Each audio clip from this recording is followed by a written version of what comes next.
First of all, Namaskar to all viewers. I am Aswani Kumar Mahato. After a long time, I am before you with a new chapters, matrix and determinant. So far as language is concerned, we use both the language, Hindi as well as English, so that all of we can understand properly. Matrix and determinant, ये ना सिर्फ class 12 में है बल्कि इसके आगे higher studies में भी मैट्रिक्स और डिटर्मिनेंट चैप्टर पढ़ना होता है। ग्रेजुएशन के कोर्स में भी है, उसके बाद जो इंजीनियरिंग के कोर्सेज़ हैं उसके फर्स्ट और सेकेंड ईयर में जो इंजीनियरिंग मैथमेटिक्स है उसमें भी ये अच्छा खासा पोर्शन है मैट्रिक्स एंड डिटर्मिनेंट। तो हम लोग पढ़ेंगे शुरू से लास्ट तक।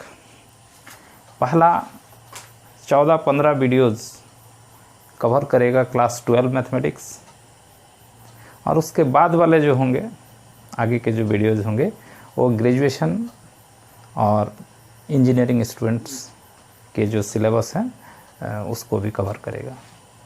जो हायर स्टडीज़ है मैट्रिक्स और डिटर्मिनेंट का, जो ग्रेजुएशन और इंजीनियरिंग्स के लिए है, उसको कहीं कहीं लीनियर अलजेब्रा के नाम से भी जाना जाता है। तो लीनियर अलजेब्रा हो या हायर मैट्रिक्स एंड डिटर्मिनेंट हो, एक ही चीज़ है।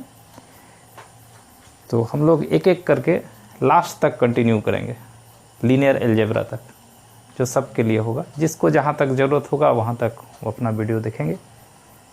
तो चलिए ज़्यादा समय ना वेस्ट करते हुए let us start determinant and matrices.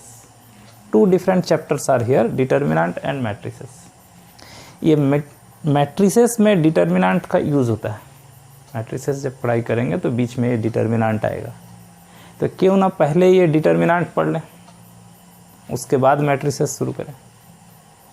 तो हम लोग पहले ये डिटर्मिनेंट पढ़ेंगे, उसके बाद मैट्रिसेस पढ़ेंगे, क्योंकि मैट्रिसेस में ये डिटर्मिनेंट का यूज़ होगा। पहले हम लोगों को जानना चाहिए कि इसका ये मैट्रिक्स एंड डिटर्मिनेंट, ये जो चैप्टर है इसका बैकग्राउंड क्या है, क्यों पढ़ते हैं। Matrix and determinant was first of all discovered by author Cayley. He was a professor in Cambridge University, London, in the year 1860.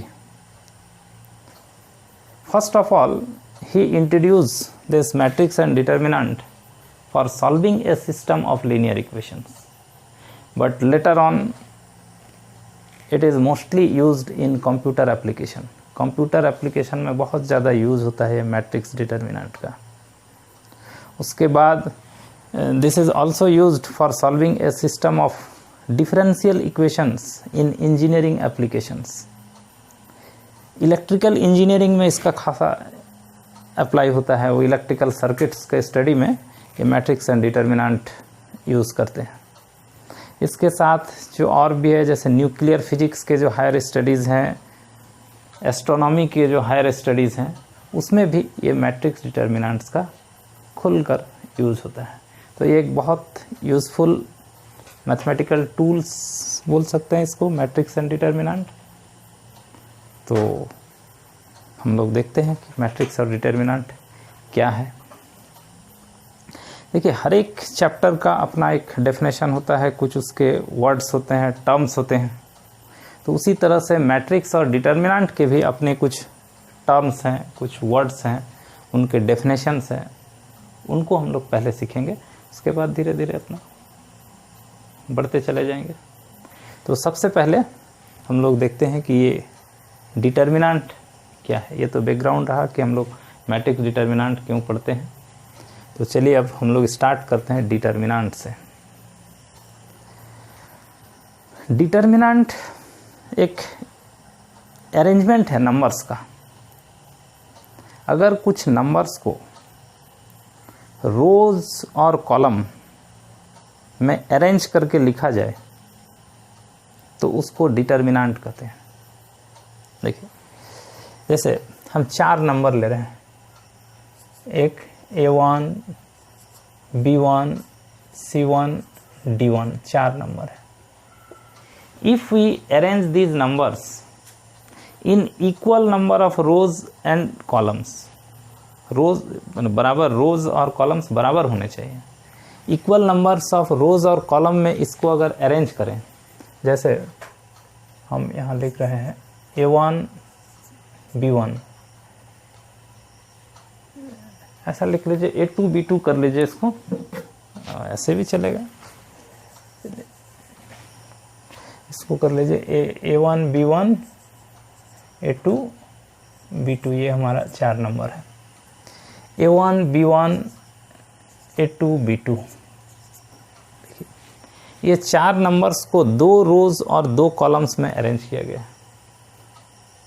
तो इस तरह से अगर नंबर को इक्वल नंबर ऑफ रोज और इक्वल नंबर ऑफ कॉलम्स, ये जो हॉरिजॉन्टल लाइंस है इसको रोज बोलते हैं। जैसे ये रो है हमारा, इसको फर्स्ट रो बोलते हैं, इसको हम लोग डिनोट करेंगे जैसे सिंबल R1 से। इसको सेकेंड रो बोलते हैं, इसको डिनोट करेंगे हम लोग R2 से। ये जो वर्टिकल लाइंस हैं इसको बोलते हैं कॉलम, ये फर्स्ट कॉलम है, इसको लिखेंगे C1, और ये जो वर्टिकल लाइंस है इसको हम लोग बोलेंगे सेकेंड कॉलम C2। तो इस तरह से नंबर को अगर इक्वल नंबर ऑफ रोज, जैसे यहाँ 2 रो और 2 कॉलम में अरेंज किया गया, और इसको अगर 2 लाइन के बीच में इस तरह से लिख दें, तो इसको हम लोग बोलते हैं एक डिटर्मिनेंट। तो क्या है determinant? If numbers are written in equal number of rows and equal number of columns in between 2 vertical lines, then it is called a determinant। ये पूरा को एक डिटर्मिनेंट बोलते हैं। इसमें सबसे इम्पॉर्टेंट है equal number of rows and columns, यानी रो और कॉलम्स बराबर होने चाहिए, जितने रो होंगे उतने कॉलम्स होंगे, मतलब ये स्क्वायर टाइप का होगा। तो इसीलिए डिटर्मिनेंट को स्क्वायरल अरेंजमेंट ऑफ नंबर्स भी बोलते हैं। Determinant is a square arrangement of numbers written in between 2 vertical line. Determinant को जनरली ये डेल H से डिनोट करते हैं, या फिर capital letter A B C ये भी यूज़ करते हैं। तो ये एक डिटर्मिनेंट हुआ। ये जो A1 B1 A2 B2 लिखा गया है, ये सबको इसका एलिमेंट बोलते हैं। A1 B1 A2 B2 are its elements. This is first row, this is second row, this is first column, this is second column. Here there are 2 rows and 2 columns, so it is called a determinant of order 2। जैसे 2 रो 2 column है तो इसको हम लोग बोलेंगे determinant of order 2, या इसको बोला जाता है सेकेंड ऑर्डर डिटर्मिनेंट। उसी तरह से अगर 3 रो और 3 कॉलम्स में नंबर्स को अरेंज करें तो उसको हम लोग बोलेंगे डिटर्मिनेंट ऑफ ऑर्डर 3। इसका ऑर्डर कितना है? ऑर्डर 2 है। एक डिटर्मिनेंट यहाँ लिखते हैं, इसमें 3 रो और 3 कॉलम में लिखते हैं A1 B1 C1 A2 B2 C2 A3 B3 C3। यहाँ 1 2 3 6 9 नंबर्स हैं। 9 numbers are written in 1 2 3 rows and 3 columns, so it is called a determinant of order 3 बोलते हैं इसको। ये थर्ड ऑर्डर का डिटर्मिनेंट हुआ, और इसके एलिमेंट्स हुए A1 B1 C1 A2 B2 C2 A3 B3 C3। इसके जगह पर कोई नंबर्स भी हो सकते हैं, ये एक सिंबलिक यूज़ किए हैं। दूसरा, ये first row second row third row, ये जो है इसको हम लोग बोलते हैं first row first column element. ये पहला रो और पहला कॉलम का एलिमेंट, ये फर्स्ट रो का है और सेकेंड कॉलम का है, ये फर्स्ट रो का है और थर्ड कॉलम का है, ये सेकेंड रो फर्स्ट कॉलम, ये second row second column, second row third column. इस तरह से ये सारे एलिमेंट्स लिखे हुए हैं। तो ये हुआ what is determinant, how can we represent it, what is order of a determinant, what are its elements. Now next is minor and cofactors. ये पूरे मैट्रिक्स डिटर्मिनेंट में बार बार ये यूज होता रहेगा, माइनर एंड कोफैक्टर्स। आपको ये बढ़िया से समझ लेना है कि माइनर और कोफैक्टर्स क्या होता है ये मैट्रिक्स और डिटर्मिनेंट का। पहले आइए इसमें, जैसे ये एक डिटर्मिनेंट है ऑर्डर 3 का, 3 रो और 3 कॉलम है, तो ये matrix determinant of order 3। Cofactor, minor और कोफैक्टर उसके एलिमेंट्स के होते हैं। जरा देखिए, माइनर ऑफ उसके एलिमेंट, जैसे एक एलिमेंट लिए ये A1, इसका माइनर, एलिमेंट्स का माइनर होता है minor of A1। Minor of A1 का मतलब होता है ये A1 से गुजरता हुआ ये रो और ये कॉलम को छोड़ देंगे। We leave the row and column through A1 and the remaining element, कौन है remaining element, B2, C2, B3, C3, इसको लिखेंगे in between 2 lines, means as a determinant. This determinant is called minor of A1। समझ गए minor क्या होता है? A1 का माइनर मतलब A1 का रो, A1 का कॉलम को छोड़ देंगे, बाकी एलिमेंट को एज ए डिटर्मिनेंट लिखेंगे। This is minor of A1। And what is cofactor? Cofactor of A1 देखा जाए, कोफैक्टर ऑफ A1, इस एलिमेंट का कोफैक्टर लिखने के लिए -1 लिखते हैं पहले। -1 का पावर, ये element first row first column का है, पहला रो पहला कॉलम का है, तो यहाँ लिखेंगे 1 + 1, यानी जितना रो और कॉलम है उसको ऐड करेंगे। एक रो एक column, first row first column का है, 1 + 1। और डिटर्मिनेंट में ये उसका जो माइनर है B2, C2, B3, C3, ये उसका minor with -1 to the power 1 + 1 is called its cofactor. Cofactor निकालने के लिए -1 का पावर उसका number of row plus number of column, और डिटर्मिनेंट फॉर्म में उसके कॉलम और रो को छोड़ के बाकी एलिमेंट्स का डिटर्मिनेंट। एक और देखिए, माइनर ऑफ, चलिए B1 उसका नेक्स्ट एलिमेंट, B1 का माइनर, ये जो B1 है इसका, B1 से गुजरता हुआ ये रो और B1 से गुजरता हुआ ये कॉलम को छोड़ देंगे। We leave the row and column through B1, ये और ये छोड़ देंगे, और जो बाकी बचा उसको लिखेंगे as a determinant A2, C2, A3, C3। This determinant is called minor of B1. And cofactor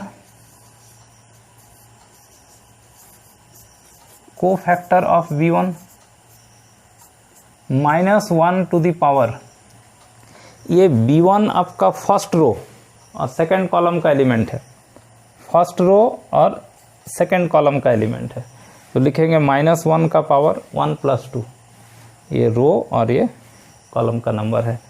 और डिटर्मिनेंट में लिखेंगे ये B1 से गुजरता हुआ रो और कॉलम को छोड़ देंगे, और बाकी element A2, C2, A3, C3, A2, C2, A3, C3 as a determinant. ये हो गया कोफैक्टर ऑफ B1। इसी तरह से हम लोग cofactor of C1, cofactor of A2, cofactor of B2, C2, A3, B3, C3, सबका कोफैक्टर हम लोग लिख सकते हैं। तो समझ गए कि कोफैक्टर्स क्या होता है उसके एलिमेंट्स का, और माइनर क्या होता है, ये -1 का पावर कैसे लिखते हैं। अब थोड़ा इसमें देख लीजिए, तो उसमें तो एक डिटर्मिनेंट आ रहा है, थोड़ा यहाँ भी देख लीजिए। माइनर ऑफ A1, इस A1 का माइनर, ये सेकेंड ऑर्डर डिटर्मिनेंट में, ये A1 का रो और A1 का कॉलम को छोड़ दीजिए, तो सिर्फ एक एलिमेंट बच गया ये B1। तो हाँ, डिटर्मिनेंट साइन देने का ज़रूरत नहीं, खाली आप B1 लिख दीजिए। सॉरी, ये B2 बचा ना, ये B2 बचा है यहाँ, तो आप इसको B2 लिख लीजिए। This is minor of A1 and cofactor of A1 -1 का पावर, ये फर्स्ट रो फर्स्ट कॉलम का एलिमेंट है, तो 1 + 1 और ये फिर B2, ये हो गया कोफैक्टर ऑफ A1। एक और देखिए, लिखते हैं कोफैक्टर, डायरेक्ट कोफैक्टर ऑफ कोई लीजिए ना, चलिए इसका लिखते हैं कोफैक्टर ऑफ A2। ये सेकेंड रो और फर्स्ट कॉलम का एलिमेंट है, तो -1 का power second row first column means 2 + 1 into इसका माइनर मतलब A2 से गुजरता हुआ रो और ये कॉलम को छोड़ देंगे, बचा ये B1, ये B1 को लिख देंगे। ये हो गया कोफैक्टर ऑफ A2। तो I hope you have understand what is determinant, how can we represent determinants, what is order of a determinant, this is important. If there are 2 rows 2 columns, it is a determinant of order 2। 3 row 3 column का है तो determinant of order 3। आगे भी हो सकता है 4 रो 4 column होगा तो determinant of order 4, order 5 and so on. There may be a determinant of any order. उसको कैसे रिप्रेजेंट करते हैं, ये डेल सिंबल से यूज़ करते हैं या तो फिर कैपिटल लेटर से यूज़ करते हैं, डिटर्मिनेंट ए, डिटर्मिनेंट बी, डिटर्मिनेंट सी ऐसे लिख के। और ये बहुत important, minor and cofactors of the elements of A determinant. तो माइनर आप समझ गए, कोफैक्टर समझ गए, तो this is what is determinant, it's minor and cofactor. First video में इतना ही रखेंगे। In the second video means part 2 we see how can we find value of a determinant। Next उसका प्रॉपर्टीज़ पढ़ेंगे, नेक्स्ट मल्टीप्लिकेशन ऑफ डिटर्मिनेंट है, फिर कुछ problems बनाएंगे। Problems जो है वो मोस्टली वो इंजीनियरिंग मैथमेटिक्स से कुछ प्रॉब्लम्स हम लोग सॉल्व करेंगे, ताकि 11-12 के साथ साथ जो इंजीनियरिंग के स्टूडेंट्स होंगे या ग्रेजुएशन वाले होंगे उनका भी काम आ जाए। तो बढ़िया बढ़िया सवाल चुन करके कुछ इंजीनियरिंग मैथमेटिक्स से, कुछ +2 से भी बनाएंगे। तो आप देखिए नेक्स्ट वीडियो पार्ट 2, इसमें इतना ही। धन्यवाद।